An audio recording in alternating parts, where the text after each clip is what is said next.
नमस्कार, अपना बिहार देख रहे हैं आप। आपके साथ मैं हूं शिप्रा झा। बुलेटिन में सबसे पहले खबर वैशाली से, जहां ग्रामीणों ने विधायक को गांव में घुसने से रोक दिया। युवती की हत्या के बाद पीड़ित परिवार से नहीं मिलने दिया गया।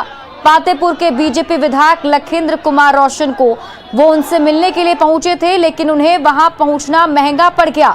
हत्या के 3 दिन बाद बीजेपी विधायक लखिंद्र कुमार रोशन पीड़ित परिवार से मिलने पहुंचे थे। इससे नाराज ग्रामीणों ने विधायक को गांव में घुसने नहीं दिया। ग्रामीणों का आरोप है कि विधायक बगल के गांव के ही हैं। उन्हें युवती की हत्या की जानकारी भी थी, लेकिन सांत्वना देने तक गांव नहीं पहुंचे। जब सब कुछ खत्म हो चुका है तो मिलने का कोई मतलब नहीं है, इसलिए विधायक का घेराव किया गया। तस्वीरें हम आपको दिखा रहे हैं। देखिए किस तरीके से लोगों का हुजूम वहां पर उमड़ा पड़ा है और इन सभी लोगों ने एमएलए को घेर लिया है। 3 दिन पहले युवती का अपहरण किया गया था और दुष्कर्म के बाद उसकी हत्या कर दी गई थी। परिवार ने एक दबंग परिवार पर युवती के अपहरण और हत्या का आरोप लगाया था, लेकिन वारदात के बाद भी 3 दिनों तक स्थानीय विधायक के नहीं पहुंचने से लोग नाराज थे और आखिरकार विधायक को गांव वालों के गुस्से का शिकार होना पड़ा।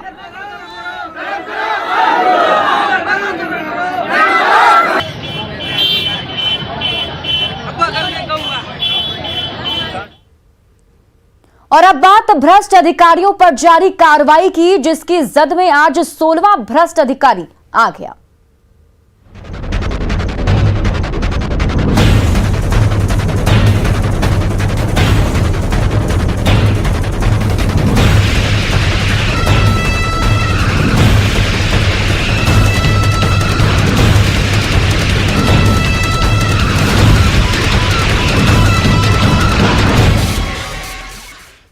निगरानी विभाग ने कार्यपालक अभियंता राजेश कुमार को 8 लाख रुपए घूस लेते रंगे हाथ गिरफ्तार किया है।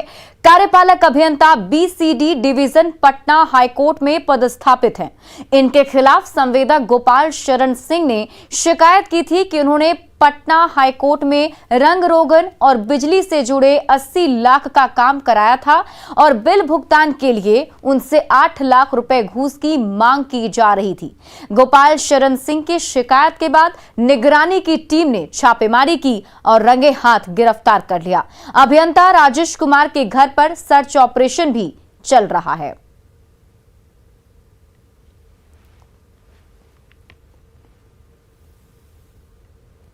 तो बिहार में भ्रष्ट अधिकारियों की खैर नहीं है। अगस्त से लेकर अब तक 16 भ्रष्ट अधिकारियों पर कार्रवाई हुई है।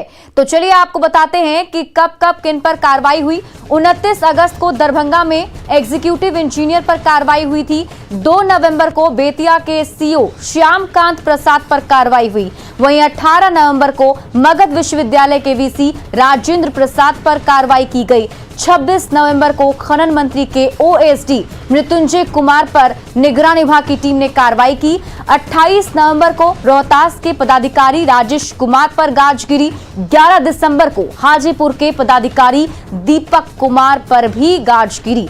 8 दिसंबर को उत्पाद अधीक्षक अविनाश प्रकाश के घर पर भी छापेमारी की गई थी। 17 दिसंबर को समस्तीपुर के सब रजिस्ट्रार मणिरंजन के घर पर भी निगरानी विभाग की टीम ने धावा बोला। 18 दिसंबर को कार्यपालक अभियंता के घर पर कार्रवाई की गई और 21 दिसंबर को पूर्व एमवीआई मृत्युंजय सिंह के घर पर कार्रवाई हुई। तो ये वो लिस्ट हैं। और 21 दिसंबर को ही वकील सिंह के घर पर भी कार्रवाई हुई थी। 22 दिसंबर को EOU inspector Lalan Kumar suspend किए गए। 22 दिसंबर को ही ईओयू इंस्पेक्टर नसीम अहमद को भी सस्पेंड किया गया था। 24 दिसंबर को छपरा के जेल अधीक्षक रामाधार सिंह पर भी कार्रवाई हुई थी। 25 दिसंबर को एसपी पूर्व रीडर अनिल प्रसाद के घर पर कार्रवाई हुई। तो ये तमाम लिस्ट हैं और इससे आप समझ सकते हैं कि अब निगरानी विभाग की टीम हर उस भ्रष्ट अधिकारियों पर नजर जमाए हुए है और उनकी खैर नहीं। बढ़ते हैं आगे और अब बात मुजफ्फरपुर हादसे में फरार आरोपियों के खिलाफ तेज हुई कार्रवाई की।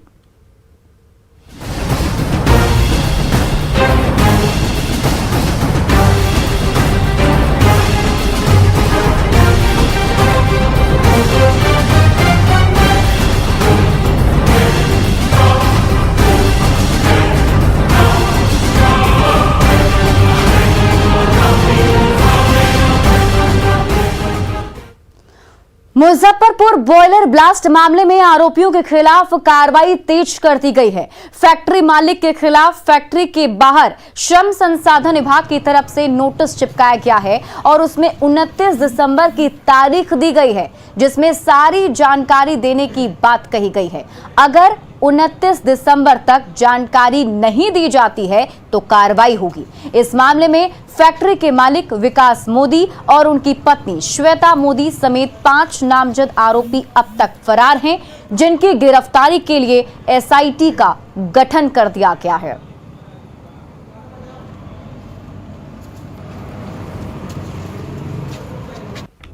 आवश्यक सूचना। एक बार फिर कोरोना के मामले तेजी से बढ़ रहे हैं। कोरोना की ये रफ्तार डराने वाली है। कोरोना की पहली और दूसरी लहर में भी इसी रफ्तार से मामले बढ़े थे। ऐसे में हम सभी को बेहद सावधान रहने की जरूरत है। हम ऐसा कुछ भी नहीं करें जिससे कोरोना की रफ्तार बढ़े। कोरोना की चेन तोड़ने के लिए ये जरूरी है कि हम भीड़ भाड़ वाली जगहों में नहीं जाएं। हमेशा मास्क का प्रयोग करें और जिन लोगों ने अब तक वैक्सीन नहीं लगवाया है वो जल्द से जल्द वैक्सीन लगवाएं। याद रखें, जब हम मिलकर लड़ेंगे तभी कोरोना हारेगा। 3 जनवरी से 15 से 18 साल के बच्चों को कोरोना का टीका लगेगा। सीएम ने कहा कि इसको लेकर सरकार जल्द मीटिंग करने वाली है। पूर्व केंद्रीय मंत्री अरुण जेटली के जयंती समारोह के कार्यक्रम के दौरान सीएम नीतीश ने ये बातें कही। वैक्सीनेशन के लिए परमिशन दे दिया, 3 तारीख को शुरुआत होगी। कैसे होगी? अरे बोल रहे हैं, हम लोग भी अभी मीटिंग कर रहे हैं यहाँ के बारे में, सब कुछ काम शुरू करने के बारे में अभी बहुत जल्दी मीटिंग करने वाले हैं। बिहार में कोरोना के बढ़ते मामलों के बीच स्वास्थ्य विभाग अलर्ट हो गया है। कमांड एंड कंट्रोल के जरिए जिलों से सदर अस्पतालों की तीसरी आंख से सीधे मॉनिटरिंग की जा रही है। अब तक 10 जिला अस्पतालों को सीसीटीवी के जरिए कमांड सेंटर से जोड़ा गया है। कमांड एंड कंट्रोल सेंटर का जायजा लिया संवाददाता रजनीश कुमार ने। कोरोना के नए वेरिएंट को लेकर जहां स्वास्थ्य विभाग पूरी तरह से अलर्ट पर है, वहीं नई टेक्नोलॉजी का भी सीधे मरीजों को फायदा मिल रहा है। स्वास्थ्य विभाग में कमांड एंड कंट्रोल रूम स्थापित किए गए हैं, जिससे सीधे जिलों को जोड़ा गया है। यानी जिले के सदर हॉस्पिटल हैं, उसकी सीधे निगरानी यानी ऑब्जर्वेशन की जा रही है, मॉनिटरिंग की जा रही है। बताइए कि ये विंडो जो है कहां का विंडो है और क्या फिलहाल अभी आपको यहाँ से दिखाई दे रहा है? ये अभी आप देख रहे हैं, ये मुजफ्फरपुर का सदर अस्पताल का डीएच हॉस्पिटल है, जो जिला अस्पताल का, उसका ये फुटेज यहाँ पे आ रहा है। और ये जो कैमरा वहाँ पे लगा हुआ है मुजफ्फरपुर डीएच का, वो कहाँ पे प्लेस किया गया है उसको आप देख पा रहे होंगे। यहाँ पे देखिए मैनेजमेंट ऑफिस एंट्रेंस गेट है या ओपीडी का रजिस्ट्रेशन काउंटर है, उस जहाँ भी वहाँ पे जो कैमरा लगा हुआ है उनको यहाँ पे हमने लाइव किया है। यानी कोविड वार्ड में जो सीसीटीवी कैमरा रहेगा उसकी सीधे आप निगरानी कर सकते हैं। जी हाँ। तो यहाँ पे आइसोलेशन वार्ड का भी है फुटेज, आपको मैं दिखा दूं मुजफ्फरपुर का ही। ये देखिए, ये आइसोलेशन वार्ड का बेड है जो ऑलरेडी वहाँ पे प्रिपेयर्ड किया गया है और ये वहाँ पे आपको यहाँ से दिख सकता है। ये बिल्कुल। अभी आशा कार्यकर्ता है, उन्हें बताओ ट्रेनिंग दी जा रही है? जी हाँ, आशा कार्यकर्ताओं को भी बताया जा रहा है। हमारा एक एप्लीकेशन भी लॉन्च हुआ है, सखी एप्लीकेशन। इस पे वो रजिस्ट्रेशन का काम कर रही हैं। इस एप्लीकेशन के तहत वो जो रजिस्टर पे काम करती थी, हाउस होल्ड का लिस्टिंग करती थी या बेनिफिशियरीज को जो दर्ज करती थी, उसको अब एप्लीकेशन के माध्यम से यहाँ पे दर्ज करेंगे, जिसका आप डे वाइज ट्रैक भी देख सकते हैं। अगर आप कैमरा उधर प्लेस करेंगे तो आप देख पाएंगे। बिल्कुल देख सकते हैं कि जो आशा के लिए जो एप्लीकेशन तैयार कराए गए हैं, कमांड एंड कंट्रोल रूम से, यहाँ से आशा से भी फीडबैक लिया जा रहा है। बतौर जो कर्मी है यहाँ से कॉल करके उनको जानकारी भी दे रहे हैं, कहीं समस्या आ रही है उनकी समस्या का समाधान भी कर रहे हैं। ये बताइए कैसा फीडबैक जा रहा है कमांड सेंटर का? जी, अभी तक तो जैसा भी रहा है, अभी हम लोग आशा से भी पूछ रहे हैं कि वो उसे जो मोबाइल मिला है सखी एप्लीकेशन पे संबंधित जानकारी ले रहे हैं कि वो इस यूज करके एप्लीकेशन को यूज करके उसे कोई प्रॉब्लम तो नहीं आ रही है। बिल्कुल। केंद्रीय टीम भी बिहार दौरा पर है और पटना के बाद सीधे सीतामढ़ी पहुंची है। और इस बीच ये जो तरीका है, केंद्रीय टीम ने भी इसे सराहा है, क्योंकि जिस तरह से दूसरी लहर में सरकार ने सबक लिया है और व्यवस्था की जो कमी सामने आ रही थी, इस बीच अब सीधे जो व्यवस्था है उसकी मॉनिटरिंग की जा रही है। और ये जो कमांड और कंट्रोल सेंटर है, इसके जरिए कहीं न कहीं सीधे अब मरीजों को भी लाभ मिल रहा है। कैमरामैन सुबोध के साथ रजनीश कुमार, न्यूज़ 18 पटना। जमुई सदर अस्पताल में मुफ्त अल्ट्रासाउंड की सुविधा के लिए 4 साल पहले लाखों रुपए की मशीन खरीदी गई थी, लेकिन 4 साल बाद भी इसका लाभ लोगों को नहीं मिल पा रहा है। प्रबंधन स्टाफ की कमी का हवाला दे रहे हैं। देखिए संवाददाता केसी कुंदन की रिपोर्ट। 4 साल पहले जमुई सदर अस्पताल परिसर में अल्ट्रासाउंड की व्यवस्था को लेकर लाखों रुपए की मशीन की खरीदारी हुई थी और इसी अल्ट्रासाउंड कक्ष में मशीन को रखा गया, लेकिन 4 साल हो गए लेकिन उस अल्ट्रासाउंड मशीन का इस्तेमाल नहीं हो रहा है और इसका लाभ जिले के लोगों को नहीं मिल रहा है। और जिसका कारण है कि जमुई सदर अस्पताल में इलाज कराने आने लोगों को अल्ट्रासाउंड के लिए निजी जो नर्सिंग होम है या फिर निजी जो संचालक। और आपको सीधे ले चलते हैं पटना, जहां आईएमए के राष्ट्रीय सम्मेलन में से नीतीश कुमार शामिल हुए हैं। गरीब तबके के लोग हैं, देख सकते हैं कि ये लाखों रुपए की मशीन है। मसरूफियत के बावजूद इन्होंने हमें समय दिया है, इसके लिए हम इनका शुक्रगुजार करते हैं। तालियां बजूं तो हो जाए बनोर भाई।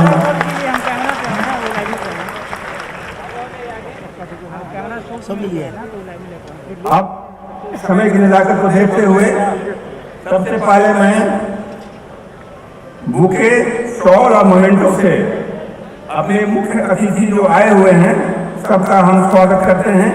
पहले डॉक्टर सहजन प्रसाद सिंह पहले अपने माननीय मुख्यमंत्री श्री नीतीश कुमार जी को भेंट करेंगे।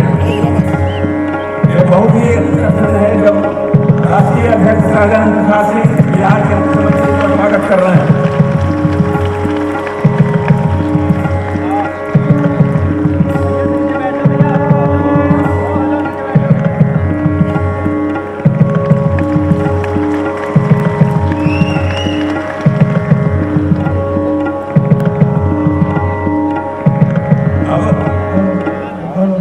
अब हमारे पैटर्न और मेंटर डॉक्टर केतन देसाई को डॉक्टर सहजन प्रसाद सिंह। अरे यार पीछे वाला बुताओ यार, पीछे वाला बुतवाओ यार, पूरा एकदम ताली में जोश नहीं दिखाई दे रहा है, सच ताली होनी चाहिए बनोर भाई। श्री विजय कुमार सिन्हा जी गड़बड़ा जाएगा, आइए नहीं भाई भाई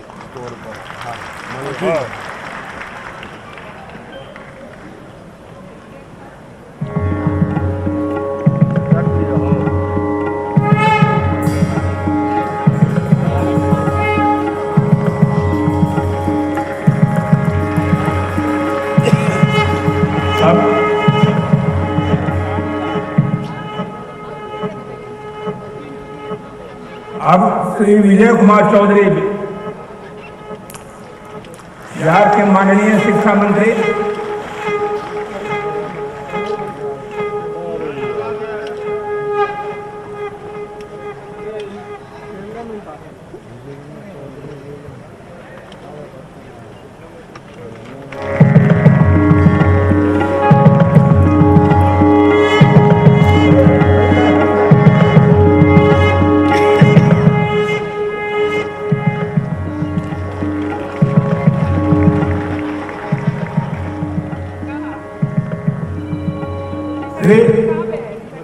श्री मंगल पांडे जी माननीय स्वास्थ्य मंत्री।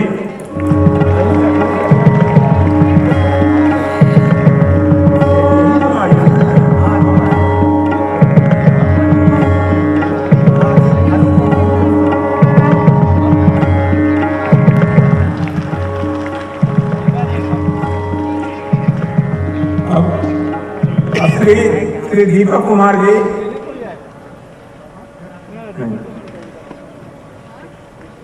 श्री अनुपम कुमार जी,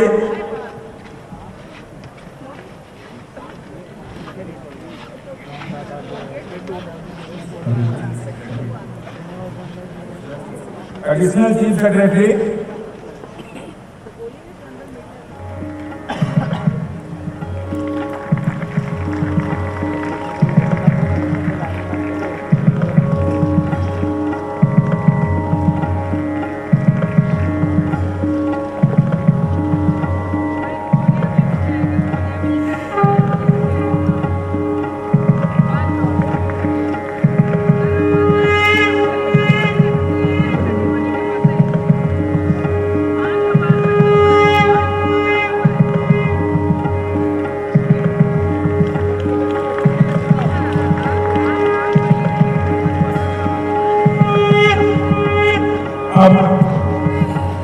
इसके बाद हम IMA हेडक्वार्टर के जान और प्राण कहे जाने वाले सेक्रेटरी जनरल डॉक्टर जयेश लेले से आग्रह करेंगे कि वो IMA प्रेयर और फ्लैग सेलिब्रेशन के लिए सामने आ जाए। डॉक्टर जयेश लेले।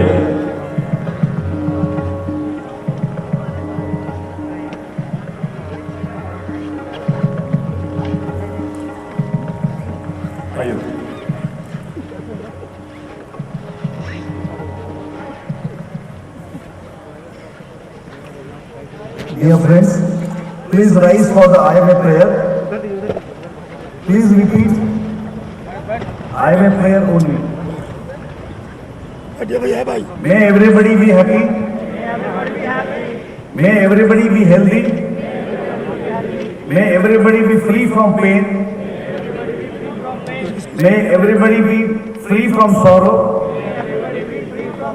May we be the healing cure beyond every greed and lure. Now I will read the flag salutation. Please do not repeat. We, the members of the Indian Medical Association, stand here to salute our national flag. Its honor and glory shall be light and strength, and its course shall be our course.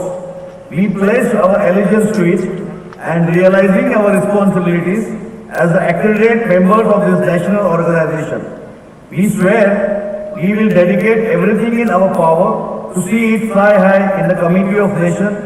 Jai Hind, long live IMA. Thank you.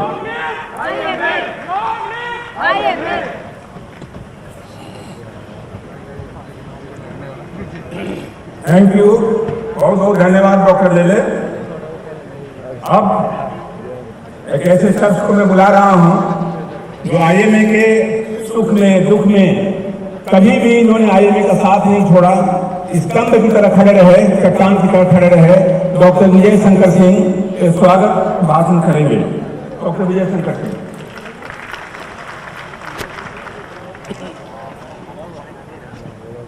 नमस्कार। Honourable national president IMA doctor J. Jayalal, परम आदरणीय बिहार के यशस्वी कर्मठ visionary मुख्यमंत्री माननीय श्री नीतीश कुमार जी, बिहार के चिकित्सकों आयोजकों की तरफ से आपका हार्दिक अभिनंदन और वंदन करते हैं। ऑनरेबल जनरल सेक्रेटरी इस कार्यक्रम की व्यवस्था को देखने के लिए जब आए और इस हॉल को देखा तो पहला शब्द उनके मुंह से निकला, ह्यूज हॉल, अनइमेजिनेबल, ऐसा तो मुंबई में भी नहीं है। यह माननीय मुख्यमंत्री का विजन के द्वारा ही यह विश्व स्तरीय बाबू साहबागार बना है। वर्ल्ड मेडिकल एसोसिएशन MCI एवं नेशनल IMA के पूर्व अध्यक्ष डॉक्टर केतन देसाई इस आयोजन के चीफ पैटर्न के द्वारा समय समय पर आयोजन के प्रति इनका मार्गदर्शन मिलता रहा है। इनका हम तहे दिल से मन से हार्दिक अभिनंदन और वंदन करते हैं। विधानसभा के स्पीकर माननीय विजय कुमार सिन्हा इस आयोजन में आकर अपना आशीर्वाद देने के लिए आभार प्रकट करते हैं और उनका अभिनंदन करते हैं। बिहार के लोकप्रिय शिक्षा मंत्री माननीय श्री विजय कुमार चौधरी जी का अभिनंदन और वंदन करते हैं। बिहार के युवा स्वास्थ्य मंत्री माननीय मंगल पांडे जी का हार्दिक अभिनंदन करते हैं और वंदन करते हैं। माननीय मुख्यमंत्री के मार्गदर्शन एवं विजन के चलते पटना मेडिकल कॉलेज हॉस्पिटल देश का सबसे बड़ा अस्पताल एवं विश्व का दूसरा अस्पताल 5,462 बेड का अत्याधुनिक अस्पतालों के जोड़ों को बन रहा है। यह करीब दो साल में पूरा होने वाला होने की उम्मीद है। सभागार में हमारे माननीय सदस्य आगे की पंक्तियों में बैठे उनका हार्दिक अभिनंदन करते हैं। Immediate past president doctor Rajan Sharma, honorary general secretary doctor Jayesh Lele, honorary finance secretary director Goyal का हार्दिक अभिनंदन करते हैं। नेशनल IMA के पास्ट प्रेसिडेंट ऑफिस बेयरर एवं देश के कोने कोने से आए डेलीगेट का हम हार्दिक अभिनंदन करते हैं। IMA के think tank doctor Ved Prakash Mishra एवं डॉक्टर रवि वानखेड़कर, पास्ट प्रेसिडेंट एवं ट्रेजरर वर्ल्ड मेडिकल एसोसिएशन का हार्दिक अभिनंदन करते हैं। जब कोई सुझाव की जरूरत पड़ी तो रवि वानखेड़कर ने हमें अपना मार्गदर्शन बराबर देते रहे। यह पहला अवसर है जबकि इतना बड़ा कॉन्फ्रेंस का 90% भार बिहार के डॉक्टरों ने अपने कंधे पर सहर्ष उठा लिया। बिहार के डॉक्टरों का इतना उत्साह कि हम लोग जहाँ भी जाते थे वहाँ खुशी से आगे बढ़कर मदद करने के लिए तैयार रहते थे। एक बार हम लोग किशनगंज से होकर पूर्णिया जा रहे थे। रात में एक डॉक्टर के आवास पर रात का भोजन था। पूर्णिया के डॉक्टरों को पता चला तो हम लोग आ रहे हैं। 50 डॉक्टर रात के 11 बजे खड़े थे और उन्होंने कहा IMA में पहले चलिए, वहाँ पर 100 डॉक्टर आपका इंतजार कर रहे हैं। और फिलहाल इस बुलेटिन में अभी के लिए बस इतना ही, लेकिन न्यूज़ 18 बिहार झारखंड पर खबरों का सिलसिला लगातार जारी है।